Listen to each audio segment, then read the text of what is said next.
The three practices are: I'll be unusually interested in others, I'll stay in the room with difference, and I'll stop comparing my best with your worst.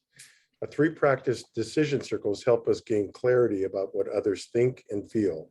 This is not a discussion, debate, or dialogue group. It's a workout that prepares us to hear and see things we might otherwise miss. You can relax because no one's going to call on you. We won't go around the circle or take polls. You decide if and when you want to talk. And she'll end those. Just so you know, we record three practice circles for learning purposes. We won't make what you say public without your permission. If you do take 2 minutes to share, nobody will interrupt you because we're here to practice listening with genuine curiosity about what people really think and really want, and maybe solve a problem or find an opportunity. Feel free to jot down any notes to help you remember a question or something you want to say later. Our head referee will review the rules and explain them as we go. And our head ref today, tonight, and this morning is Heather Robertson. Good afternoon, morning, whatever it is for each of you. Glad to be here with you. Our framing question is: of bricks and mortals, or what in God's name should we do with all these church buildings? This circle will help us explore the ideas of people whose lived experience is different from our own. A volunteer will respond to the framing question for up to 2 minutes. Following that, anyone may ask a clarifying question. The most important rule is that each clarifying question must begin with the phrase, "I'd be curious to know." Just for practice, please unmute yourself, and on the count of 3, say, "I'd be curious to know" with me.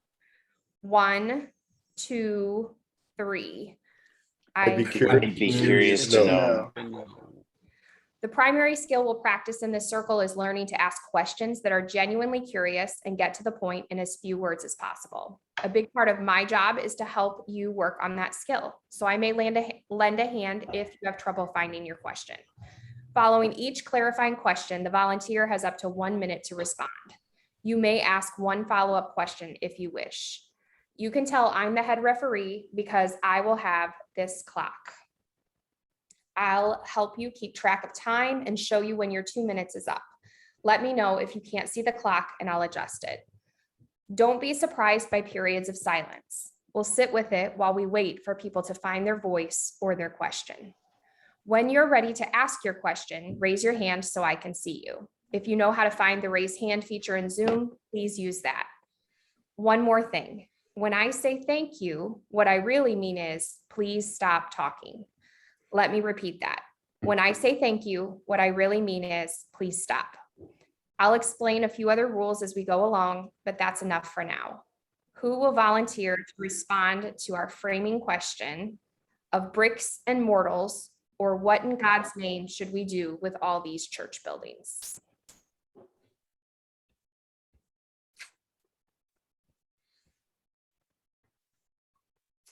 Josh Hawk, you are up. All right, I never back down from opportunity to talk. This question, I think, first off, it's incredibly contextual. I don't think there's a one answer fits all. And I think every building is very different and it depends on your context and your opportunities. I do think that, you know, in some settings, churches with a large building that is being used often for church programs, I think that's fine. I think still like that exists in a lot of the suburban areas, and let's do that. But for my own context, we have a very large building with a small congregation. And what I think should be used with that, we have a wing of the church that I want to see used as a community space and a true community center. And I am making strides towards this, or we are, towards having shared office space for different businesses or organizations, or currently like other schools, so educational units looking to kind of share some office space with us. We're also looking at having shared conference room space. and resources that really the community can access and feel comfortable, making it less churchy. The specific wing in mind is detached from the sanctuary, so it can have a feel of less church. My dream would also be to someday be able to put like a coffee shop and have a common space that people can meet with one another, and really, frankly, kind of conduct business, community business, and then also have on top of that have a kitchen, a full industrial kitchen, commercial kitchen that can be used also.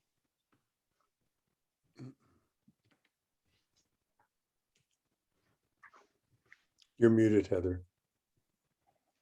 Who would like to ask Josh the first clarifying question? I'd be curious to Steve? know, is this something that would run under a nonprofit status? And if so, what would be the oversight of such building, including the deferred maintenance and ongoing maintenance? Yeah, that's a great question, Steve. The building is ownership of the building would be under the church. And so at a high level, it would fall under the church. I do not, and I'm actually kind of ideologically opposed to the idea of the church running all the programming. And so what I would like to see happen is that there would be a third-party nonprofit that would kind of probably in a legal sense lease the space from the building, and operate such services, or help facilitate such services and groups with that. So, but yeah, on one level, what I would see is I would really see the church entity is really just kind of operating as kind of the landlord.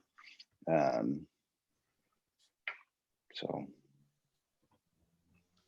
Thank you. Steve, do you have a follow-up question? I do not. Okay, let's go to Brian.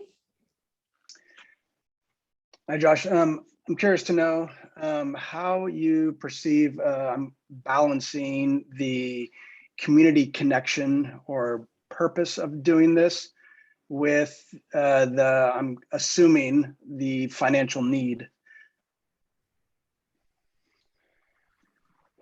Yeah, that's a great question. I think, first off, because our building is paid for, so we don't have a mortgage on the building, and then we are not looking to make money off of the building, but there is, of course, a financial need. Buildings are expensive. And so to create a sustainable model to offer that, to have partners with different organizations that kind of help chip in towards maintenance, and towards, right now, the biggest thing is improvements that are needed, and then utilities. And so to have a rate that is below, an agreeable rate that is below market value. But also I'm really in love, and I'm really curious and love to explore more kind of a pay as you can model. I know the Llano Association, many of them kind of operate with that. And so that's something that I think is an option or an opportunity. Thank you. Brian, follow-up? Curious to know where your context is. North Portland, Oregon, in the North Peninsula. Deep in the North Peninsula. Rick. Thank you. Rick, next clarifying question.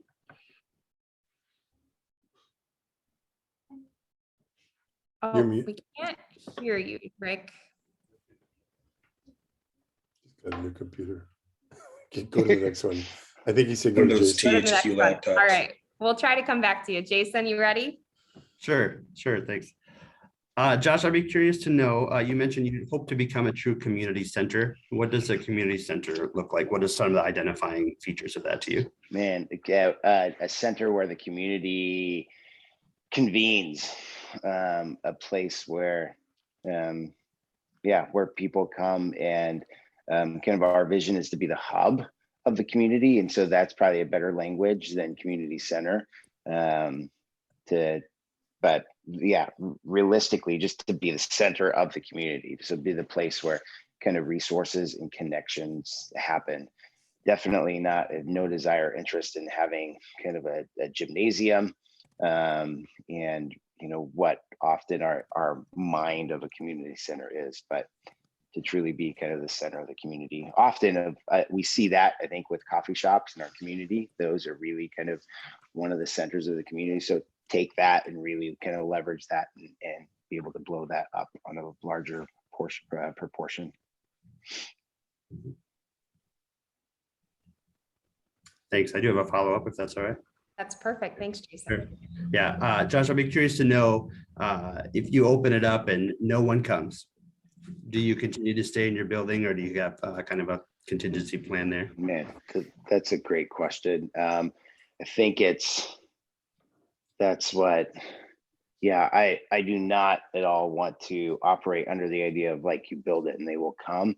Because I think that's pretty faulty, but it's really exploring. There's a lot of boots on the ground, a lot of just like work and like using existing space and leveraging that and kind of building it slowly.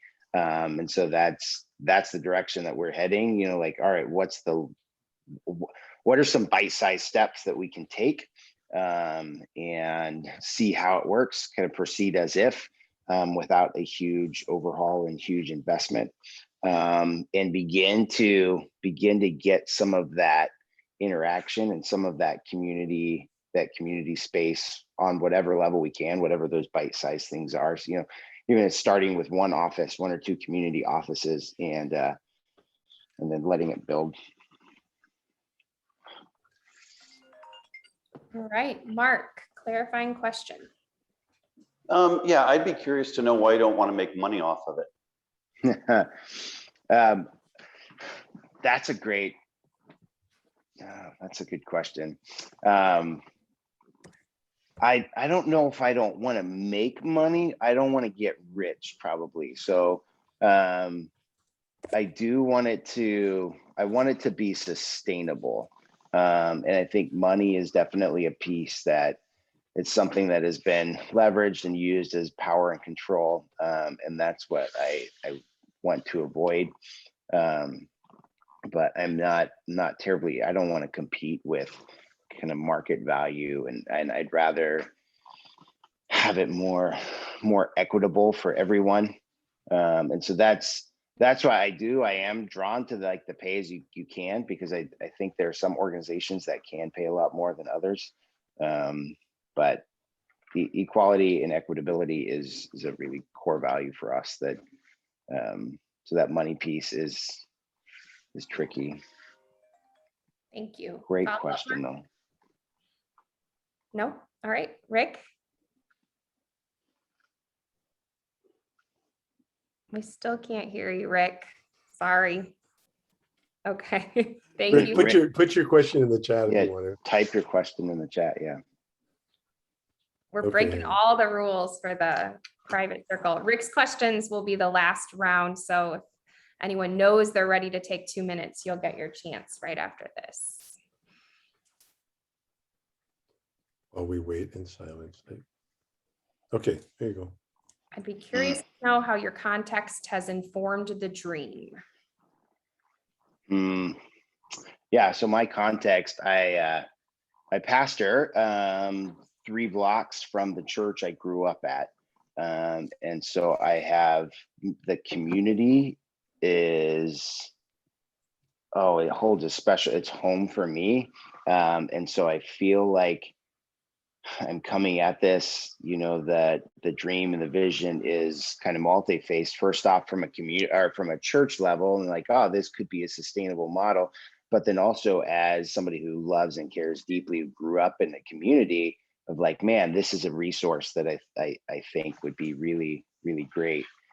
So I would say my context has really informed the dream, and it's something that I've lived here. I know it. I've seen a lot of kind of evolution. And so there's a lot of exploring too, like, hey, could this be something, that is workable? And there's a lot of evolution that is even still, like throwing it out there and watching things change and watching things that come up. Thank you.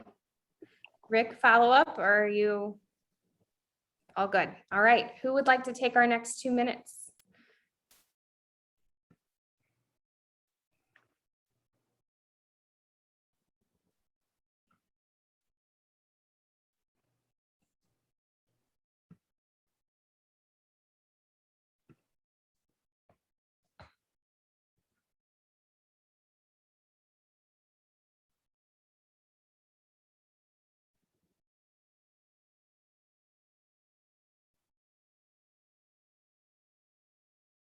Steve?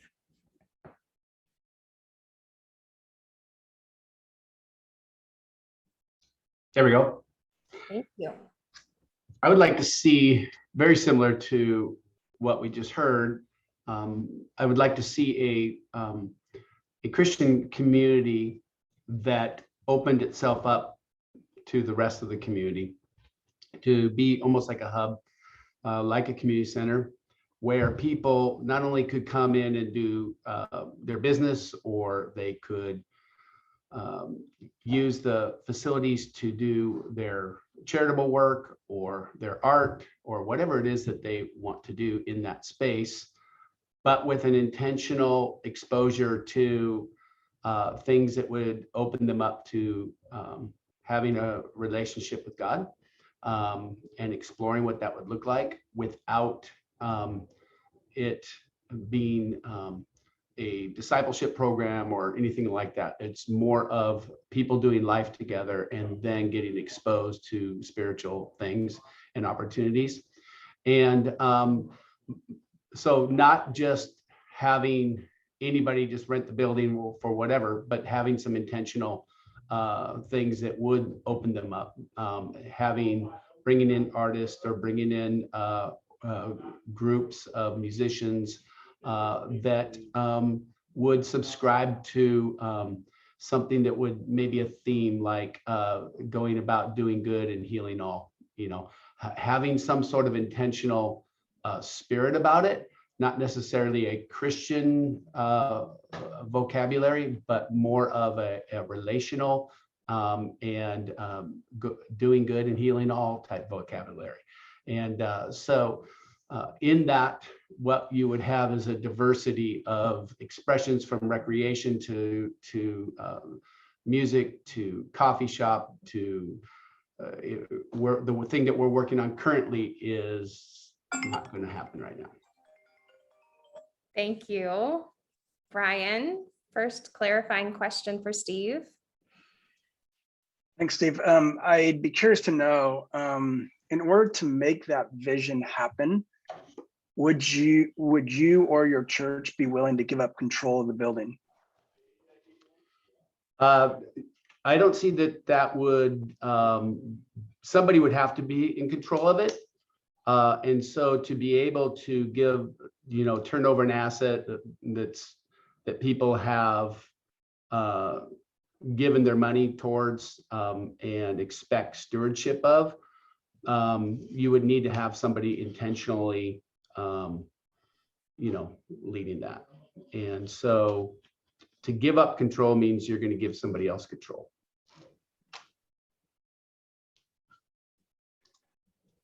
I think, can I do a follow-up? Sorry. Absolutely. Yes. So I'd be curious to know if you would allow that control to be given to an outside group. It's possible if that group fulfilled the mission that the church had. So what we would need to do, and so currently right now at our church, we're in the suburbs and we have 12 acres of property. So it's kind of a large piece of property. And we have baseball fields that the Little League uses. The Chamber of Commerce uses our venues.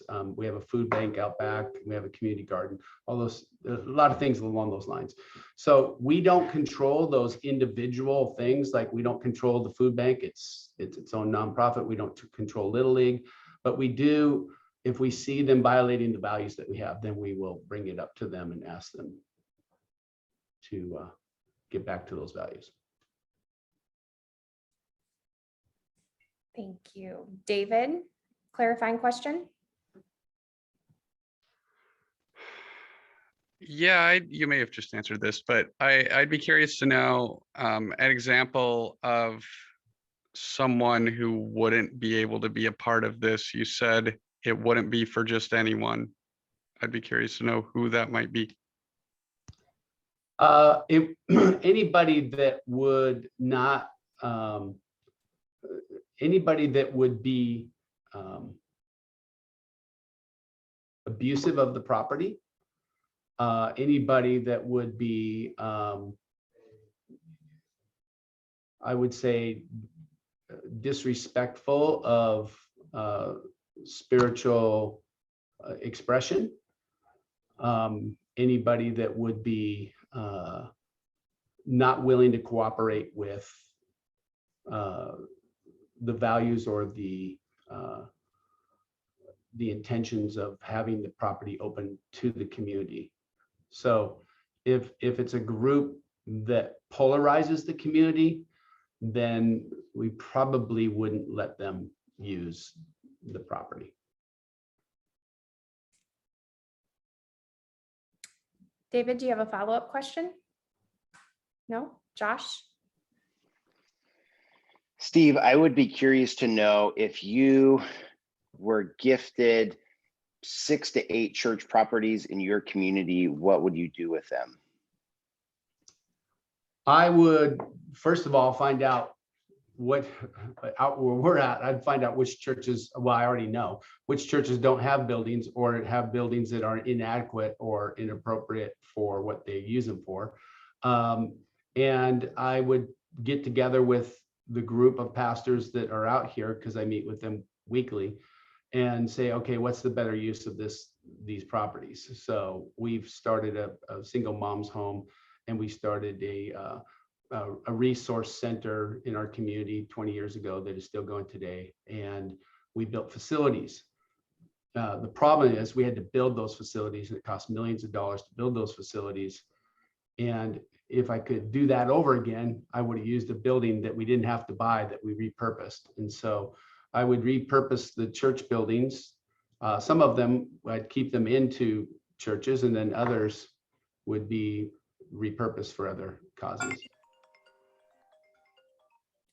Follow-up?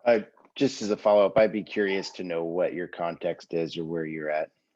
So I'm in Covington, Maple Valley area, suburb outside of Kent. And we got a population of about combined 100,000 people. And there's a lot of growth out here now. And so we don't have buildings. You know, there's just not enough buildings to go around right now. So we have an opposite problem. But we have a very collaborative group of people, and we watch out for each other. And so like when one church needs a roof, we all pitch in. When you know, when one church is struggling, we rally around each other. And so, and it's pretty extreme, from fundamentalists to very, very liberal group out here. So we have quite a wide range. So we unite on our orthopraxy, not our orthodoxy.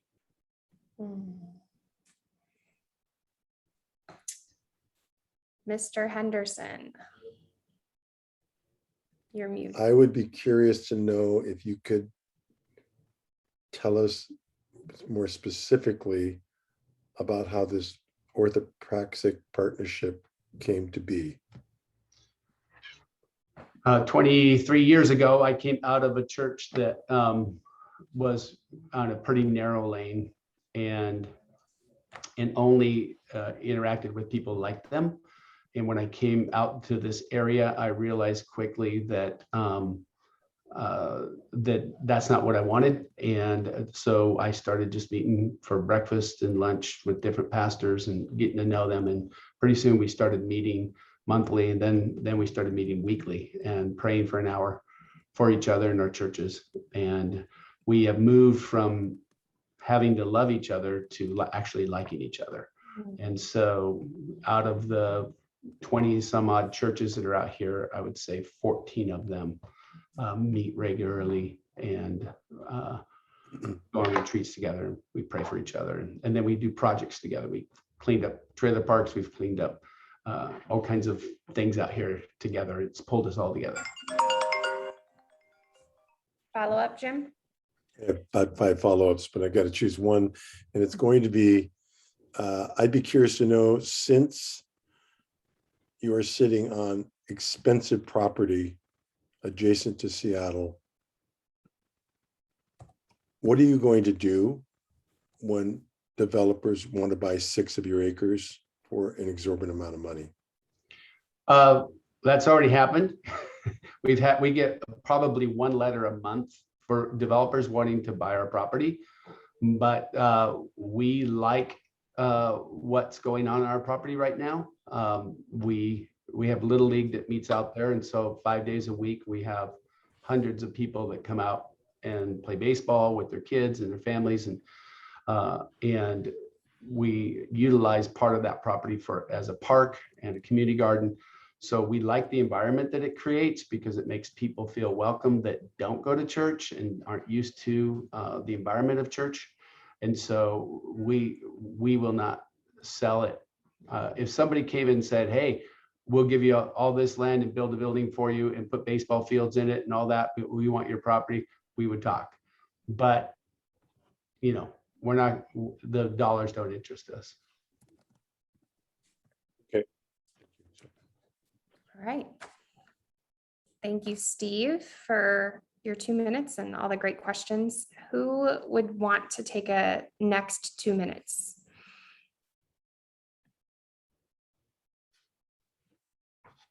Rick. Maybe. Yes. Turn up the volume, turn up the volume, pump up the volume. Can you do it? Okay, talk loud, Pastor. Hey, how's that? Is that better? Go for it. Okay. My wife and I took to camping in the last couple of years, and what we learned on our last camping trip is that if we take our family and the dog, we fill the back of our car with our camping gear. But if we just go by ourselves, my wife and I, we fill the back of the car and the back 2 seats with our camping gear. And so it's a very heavy proposal. But if we want to go outback camping or paddle in camping, it's amazing how we can fit everything into the middle of a canoe to do the same activity. The church, when it became less mobile, or when churches were church plants, they're very mobile. They can turn on a dime. They can do things out of the box because they're not restricted. But as soon as they got into a building, it was like they were going camping with their car. All of a sudden, they became respectable. They're worried about the coffee stains, worried about what people were going to hang on the wall, worried about who was going to use the building, you know, et cetera, et cetera. And so I think that COVID has taught us something really interesting, that without our churches, we can be far more nimble, we can be more mobile, and we can be more missional in our practices because we're not tethered to a physical location. As well, when we're tethered to a physical location, it means that if the entire neighborhood changes around us and we don't know what to do with that, we often find that our churches go into decline because we're in the mode of respectable, set into community tradition when we have those buildings, and we're not able to adjust and pivot accordingly with the change of our location. So I think that not having buildings or divesting ourselves of buildings. Thank you. We'll have to wait for a question. Those are the rules, aren't they? Josh, with a clarifying question. Hi, Rick. I Hey, would, Josh. I would be curious to know if, oh man, if you think paddle camping or backpacking is sustainable and something we want to do every week. Yeah, that's a really good question. I think it's going to be a both and. I think that we can be mobile and in place at the same time. So it is about, I mean, I never got to it, but I think it's going to be about utilizing our buildings for other purposes, like have been suggested already. But mobile in the sense that, you know what, if I was back in a pastoral role, right now I'm in administration. If I was in a pastoral role again, I think I would be working on my TikTok, I'd be working on my YouTube channel, and then I'd be working on my online presence, because it's going to be those things that are going to draw people in from community and keep their interest, and probably force our sermons to be a heck of a lot more interesting than 40 minutes that we might currently be pumping out. So I do think we need to be more nimble in our approach, which will allow us to be more missional, and then turn our buildings into mission centers versus sanctuaries. Thank you. Well, Josh, follow Steve, up? yeah, and then Steve Murray had his hand up. Okay, question, I'd be curious to know, what would you do with grandma and grandpa? Yeah, that's a great question. And I think that often is the driving factor with the way we make decisions in church. We make decisions for the people who are sitting in the pews. We're not making decisions for the people that we want to be in the pews. Now, that said, I don't think we chuck them to the curb. I'll tell you a quick story. A 97-year-old woman, we radically did something different in our church to reach out to the community that we found ourselves. 97-year-old woman who's been in church for 40 years came up and said, I don't like your music. I don't like your the way you approach church. I don't like this. I don't like this. I don't like that. Please don't change, because it's been hard for me to get a seat in church, and I haven't seen that for the last 30 years. Keep doing what you're doing. Don't work for me. Work for the people that you're bringing in. So I think if we're being missional, and I think if we're doing outreach, and if we're being the church and community, I think grandma and grandpa will be thrilled, because I think at the very heart of who they are, that's who they were. I think that's what is the Right. Follow up, Steve? Yeah, I'd be curious to know if, so you wouldn't take grandma and grandpa camping, but you would be able to meet the need for community in the brick and mortar. Yeah, and that's so, you know, I can be a bit cheeky about camping or backcountry camping, but yeah, I think it's both and. But I don't think that church just becomes this place that's a warehouse for saints. I think it needs to be opened up and utilized in much of the way that you're acting and using your churches. I think those are great things. In the context where we are, we have 62 condos in a 1.5 mile square, and they're filled with 30 somethings who live in 400 square feet. They need third spaces. They need places that they can go to, like the hubs that Josh was talking about, to access community, to access friendship, to access relationship. And so I think the church needs to pivot in that way and get back to that focus of who we are as a church. And I think COVID's challenged us in that. And so let's capitalize on the opportunity. Thank you. All right, Henderson, with the last clarifying question set for Rick. I'd be curious to know if you could share with us your context, your role, and scope of what you do. So right now I'm in administration. Now I've just moved from a role, but for the last year I've been working on a project for the Salvation Army in Canada on how to retain, to reach, and to ready millennials for leadership for a takeover bid for the Salvation Army in Canada. So that's been my role, and that's kind of how I look at church and the focus of where we're headed. So yeah, that would give you insight into that context. Okay, thank you. Follow up? Nope. All right. Okay, so this is not written in the rules, but it is something that happens sometimes. And that is that if you want to take 2 minutes, you can chat one of us, message one of us who are reffing and co-reffing. And so that's maybe been happening a little bit today. I'm getting little tips and tricks from my colleagues here. So David, Libby, would you like to take 2 minutes? Yeah, can you hear me? Yes. thank Cool. you. I had to jump boxes because my phone died. I'm a pastor in Portland, and we recently did a thing where we built housing, or we were involved in building housing on our land, due to the fact that for years we were noticing that people were sleeping on our property because there are bonzo amount of houseless people in the area and they don't have places to be. And I was having conversation after conversation with people who were either suicidal or couldn't get their fix or just needed some respite from the constant rain. And this opportunity came up to house some people, and it felt weird and different and wrong because we weren't doing it for the express purpose of saving souls. It was just because there was a need here. And honestly, like I could talk forever about that, but honestly, I think if I were to see the church do something, it would be notice the needs in your immediate context and then use your buildings for that.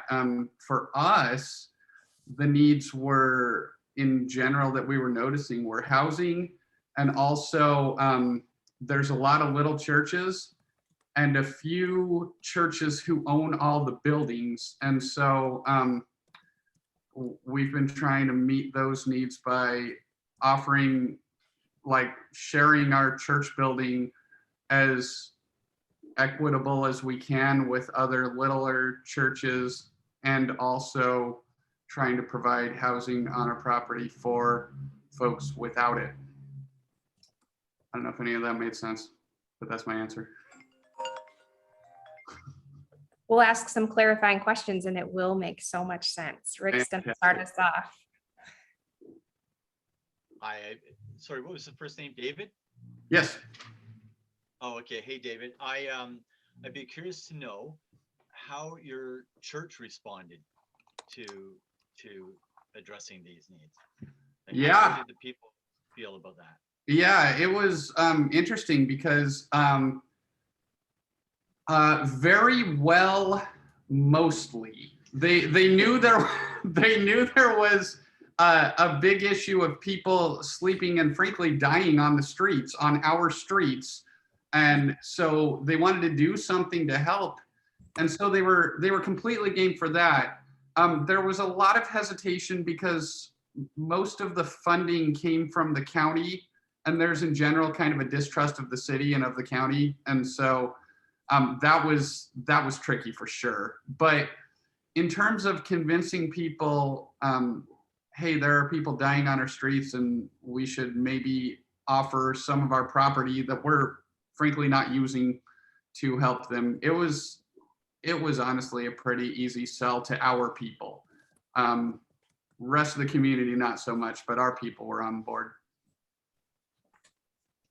Follow up, Rick? All right. Next clarifying question. Steve? Be curious to know if you gave the property away or if you sold it. Great question. Yeah, it's a lease right now. We were going to we wanted to basically get to where we were operating in the black instead of the red all the time. And so we leased it for way under what it was worth. We were going to sell it for enough to just get us sustainable as a church again financially, and still have it be way under what it was worth. But we were talked into a lease instead for the reason that then if something went awry with the whole program, we would still have control of the property and could shut it down. Like if it became a center for drug running or something, then we could still control the property. But yeah, we are leasing it. We are making some money.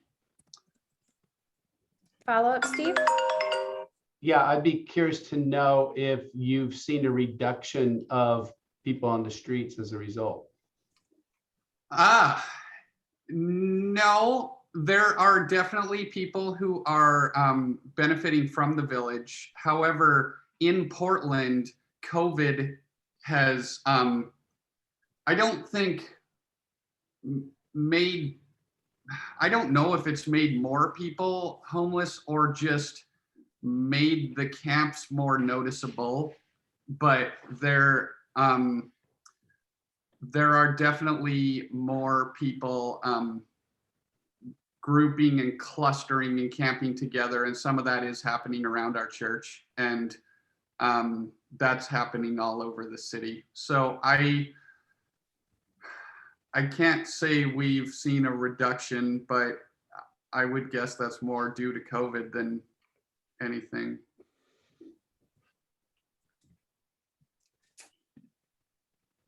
Next clarifying Thank question. you. Jim Hancock.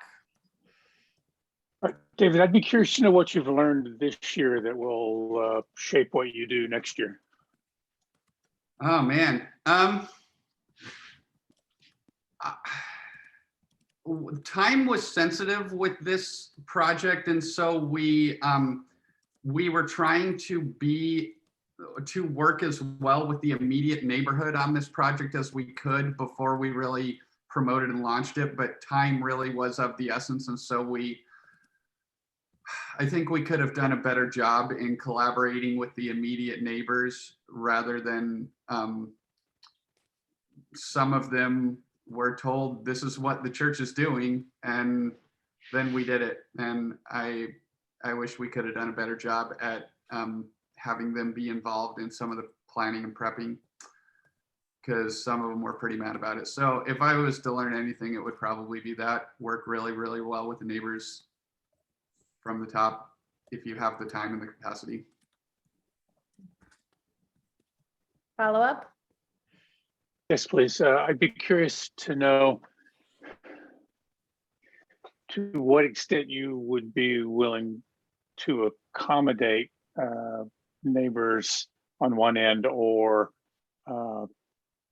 accede to their wishes on the other end, assuming that some people wish you'd never done this. Are you saying, so just to clarify, you're saying, would we acquiesce to if the neighbors were all saying, don't do this, please, for the love of God, don't do this, would we shut it down?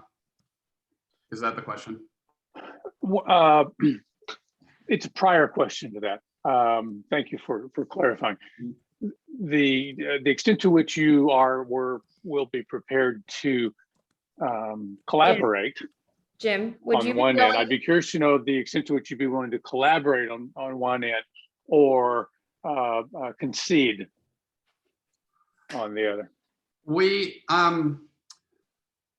probably would have collaborated on things like a good neighbor agreement earlier. We did do one, and we had everyone involved, and things of the type, if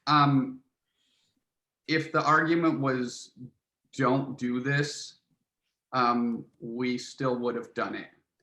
Like at the end of the day, I think it was important enough to our church to build the housing and to house some homeless people, that it was important enough that we were always going to do it. But if there was enough push to say have more workers, staff on site or something that would make the neighbors feel better, then we might have gone with that. I don't know if that's an answer. Okay. That's what I got. Okay. Rick, for our last set of questions. Thank you. This is my follow-up from before. Okay. David, I'd be curious to know how you as a church define what it means to be the church in your community. Wow, yeah.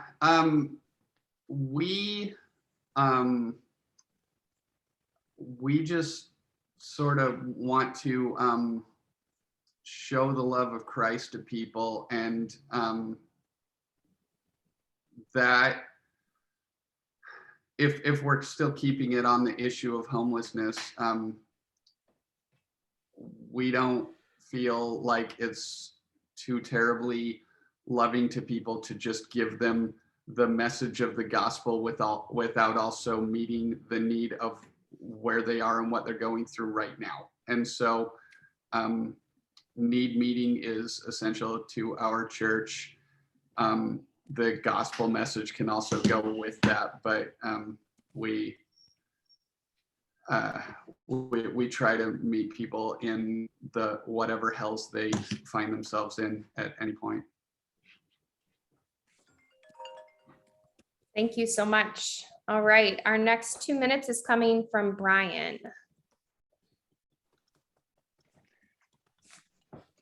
Morning.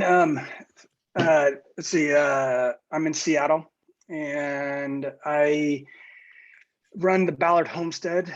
A piece of property was denomination came to me and asked if I would take responsibility for it after a building was closed. We spent some years rehabbing it and reopening it as a gift of space to the Ballard neighborhood, built around the common values of faith, family, justice, environmental care, and the arts.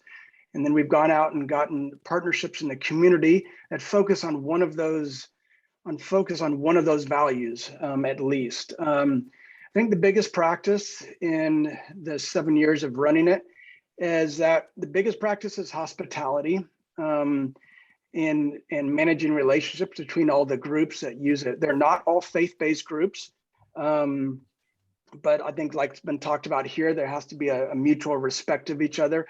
But everyone, I think it's our humanity that everyone wants to take control of the space.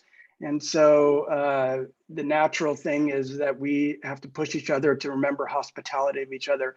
There's a mutual agreement in that. There's a mutual consideration to use three language. It is a curiosity of each other. The biggest thing that I think I've had to do as a representative of the church is learn to give up power, because there's not a trust of that. There's not a trust of me running the church as a part of the denomination. And so the more I give up the power to control the space outside of mutual respect of each other and curiosity, then that allows me then to enter into the deeper relationships. So I've given that power away, but also have to control other people trying to take complete power. So that's my overview. First question for Brian. Steve? Muted. Steve, you're muted. Or muted, Steve. Sorry about that. I'd be curious to know if somebody does exert power or take power, do you have to exert power over them? Yeah, that's the question. I think we just, if I was just to say it basically, we just come back to reminding each other of the common good, and how. So yes, yeah, obviously, I'm not trying to go into a flat leadership thing. I know those don't work. There's always some hierarchy in almost any relationship. However, I think the mutual relationship then is to remind each other of the common values. And there's some theological kind of standards behind it, of reminding each other of what we already know, and that is the kingdom is here, but not yet. I'd be curious to know if you've had a group that didn't work out, and what did you do? Yeah, I'll be honest, the group that is hardest to work for is a church that rents it from us. So we have to constantly coming in. I've had to talk with the pastor a little bit about whether this continues to be the best place for them. They go in and out, especially during COVID and the political divide of what COVID's done to not necessarily follow the common humility of being in community. And so that's one of the big things, that the church, no matter how big it is or small it is, it has some impact on the neighborhood that it exists in. And that's something that we talk to. So even if people are driving into this building, they impact the neighbors just by coming and parking their cars and doing all those kind of things. So that's one of the things and so that's been the toughest group, and we've always been able to find the common ground. Steve, follow up? Thank you. Nope. Okay. Josh? Brian, I'd be curious to know if that church, are they local residents or do they drive in from out of area? Yeah, that's a great question. And so they are local. Almost everyone is local. So it's the Ballard campus of the larger church. So a six satellite church, kind of not a 6-plant church. But they opened up the Ballard campus because so many people were driving to their other main campus.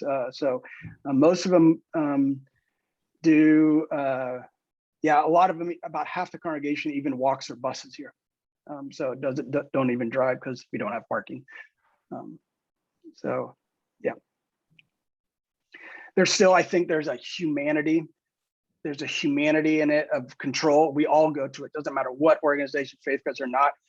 And there's something about our Christian, maybe it's our American Christian values that still grasp at, well, because I am spiritual, because I have the right doctrine, then I need to make sure I can control it. I don't know what it is. I'm talking about myself. So Thank you. Josh, do you have a follow-up question? No? All right. Jason, you'll get our last round of clarifying questions for Brian, and then we have one more 2 minutes to appreciate. Sure, thanks. Brian, I'd be curious to hear a little bit more about the powers or control that you've had to give up, kind of specifically experiences of your own, and then just if you've had backup from that with the rest of your leadership team, whatever that looks like. Yeah, great question.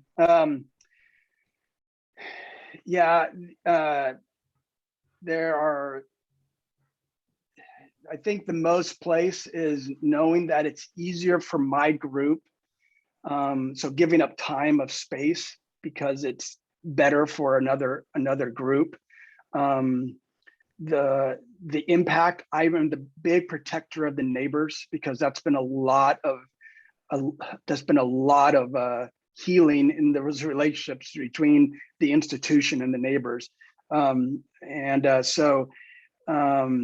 Is I wouldn't have that event there, but at the same time, I know it impacts their mission as an organization. So I allow them to have that, and I massage the relationship behind it. So giving up the time, space, and knowing it's just creating more work for me by allowing more and more people to use it is probably the place I have to give up power the most. Thank you. Jason, follow up? Just the second part of that is I'd be curious to know if you have kind of backup from your leadership team, or are you kind of on your own on that, if that makes sense. Yeah, the leadership team,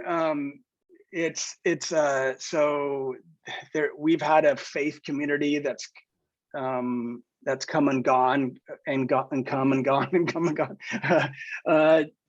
during that time, but the people that have joined our faith community have always been involved in the ethos of our mission here in the neighborhood, which is really to reach people who wouldn't walk through the doors of a church.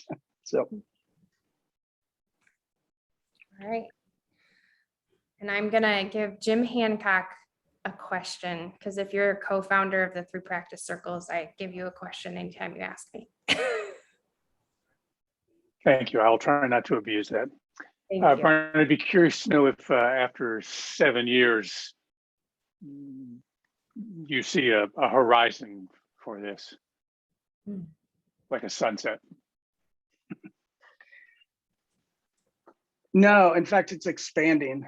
So our denomination is allowing us to look at all the properties in the Seattle and then reconsider how we best use it. You know, we've got some buildings that are, you know, $2 million in deferred maintenance. And so we're looking at what are the needs in the city? How do people, even the people who want to do ministry in the needs, and how do we look at that? So we're looking at some possibly tearing down and developing housing that not only sustains the ministry long-term, but also looks for a presence in neighborhood and allowing more people to be present in a neighborhood without needing a 400 seat sanctuary, developing low income housing. So I think this has just been a model that has now been asked to be considered around the city. And it's even ever expanding. And as long as the ethos of we are a part of a community and don't do ministry to a community, I think that allows us to be present and to look forward to faithful ministry. So Thank you. Follow up? Yes, I'd be curious to know if you are permitted to tell us what your denominational affiliation is. ooh, I don't know. It's the Nazarene Church. So yep. All right, thank you, Brian. And our final 2 minutes today is going to come to us from Mark Mast. All right. Well, I'm going to start with setting because it really matters. So I am about 75 miles north of New York City. My church is 338 years old. Our building, which was the fourth building that was built in 1836. So it has been central to the ministry, central to the community, central to some people's faith, all those kind of pieces. And we are very intentional. We are very intentional to make money off of our building, and we're very intentional to use our buildings to do ministry. And we have very clear guidelines for both, but we've just really found and have embraced our buildings and facility as a means of income, as a means of supporting the ministry that we have. And we don't look to get rich, but we definitely look to be able to both maintain the buildings, but then also produce needed ministry in the community. And so that's how we view our building. Urban churches have been doing this for decades, if not longer. And I think those of us on the outskirts have to start following course to survive.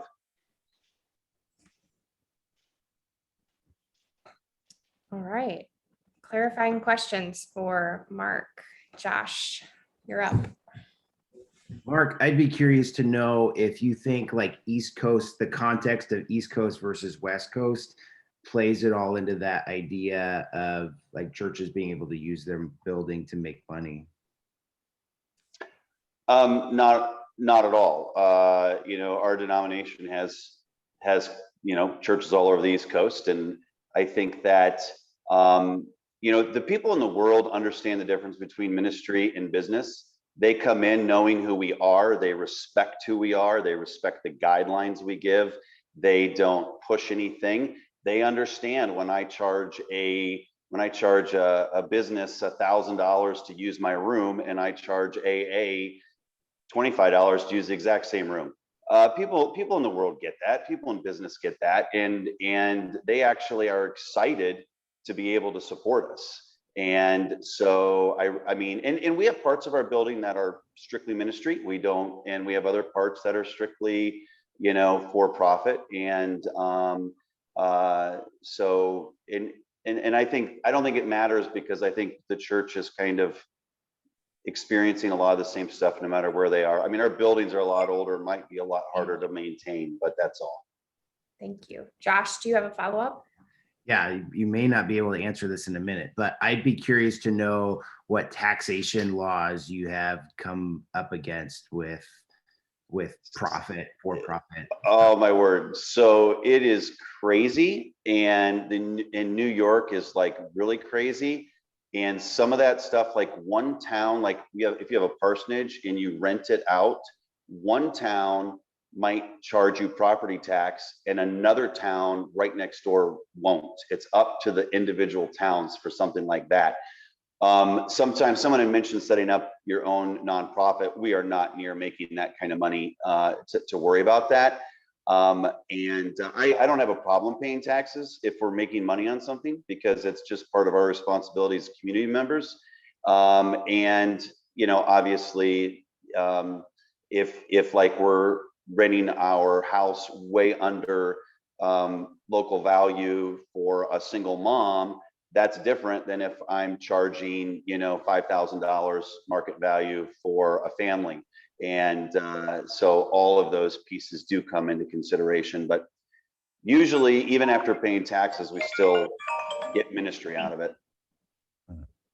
Thank you. Brian, you are up with a clarifying question. It was the same question. So, Oh, because yeah, we're dealing with all that. So, okay.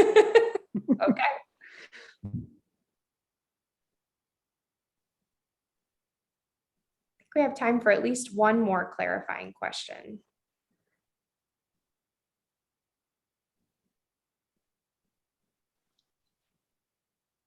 okay, can I ask? Yeah. I'm curious to know, Mark, do you market the space, and do you market, if you do market it, do you market as the church or as a separate organization? Or, I mean, yeah. So some of this we're just getting into. This is something that I've been doing over the last 7 years, is getting our facility to a place where we can use it. We actually have a museum that part of their museum sits right on our property, and they actually have a whole division that markets and rents out and does their property. And so for some of our stuff, we hire them to do some of that. We are just getting our kitchen updated to be certified so we can, rent that out. Right now it's just word of mouth, but we're also not needing, we're not needing, hundreds and hundreds of thousands of dollars from this. So right now it's all word of mouth for our property. Follow up, Brian? Nope. Okay. I don't want to cut anyone off if there's another question.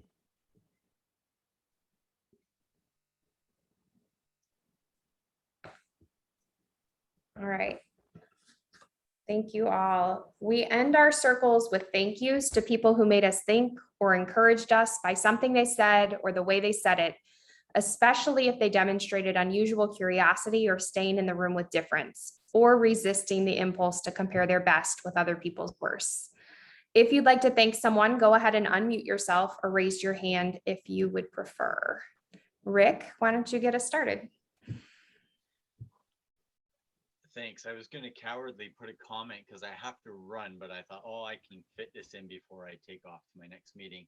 I just want to say thank you to those of you who shared and for your faithfulness in being the body of Christ, the church, in the communities that you find yourself. Except for the fact that I love my, universal health care up here in Canada, I would in a minute pull up stakes and move down and attend and be a member of any one of your church communities. I was so inspired by what you're all doing. So thank you so much for your faithfulness to God's call. Bless you. Thank you. Hang on, Rick. Hey, before you go, I just want to make a little, we'd like to share this. We don't do this normally, but we'd like to share this publicly. But if you'd rather not have us share what you said, tell me in the chat window, okay? Because we think this is relevant to a lot of people who weren't here that would like to watch this, all this experience. and insight. So if you'd rather not, then tell me. Okay, good. Thank you. Heather? All right, thank you, Jim. David? Yeah, I just want to thank you, Mark, for tackling the tax question. Money's awkward with churches, and I appreciate you being as forthright as you were. Brandon, did you have your hand up? No, okay, Brian? Yeah, I just want to reiterate that and say thanks. It is working in the denomination. It's really, you run up against a lot of roadblocks, and so just hearing you guys dream gives me a lot of hope. JHP? I want to thank Steve for asking the question about I wrote these down, so it's kind of backwater. But anyway, at one point, Steve, you asked a question about why would not be a nonprofit and brought up the issue of money. Thank you for asking that. Jason asked the question, what if nobody comes? What do you do then? That's a great question. Thank you for that question. To Mark, I can't remember why not make money? Thank you for asking that question. And thank you, Josh, for the sustainable backpack response. That to me was just killer. Great backpack. Those of us who've been backpacking people, like, yeah, but you want to live in backpacks your whole life? Whoever asked that question, I can't remember, but it was awesome. I think Steve asked it or something. I don't know who said it. It was good. Thank you guys and gals. I also want to thank Heather for refereeing this circle. Even though I sent you a text at like 3-something this morning to tell you that. Okay. Y'all are killing me with your Seattle time. Yes, Steve, you'll Or get Portland royalties. time. Steve wants to know if we're going to get royalties. Yes, you're going to get a couple of pennies. You know, I get checks now that are like for $3.35 for a song I wrote in 1970. All right, any other thank yous? I just thank everybody. Thanks, Heather, for repping, and Steve, I appreciated your questions, and Mark and Brian. Brian, thanks for working with the denomination, man. Yep.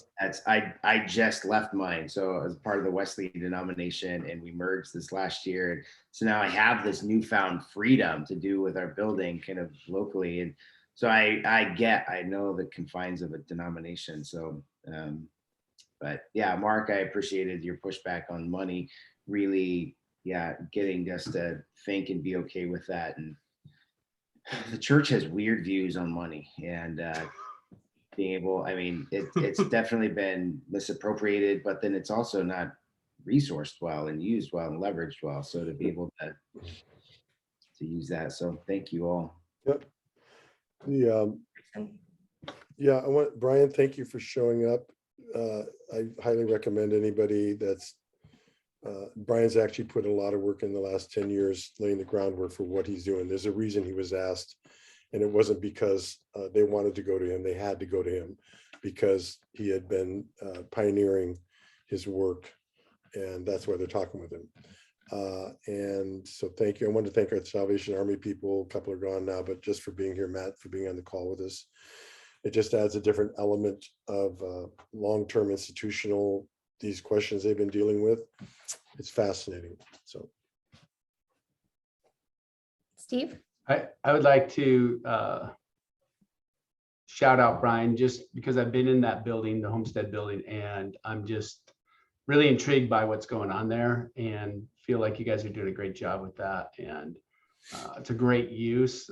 I'm a big fan of buildings being used 7 days a week whenever possible, and having multiple expressions and having as low of impact on the community when it comes to negative impact, including sending angry people out of the community into the community.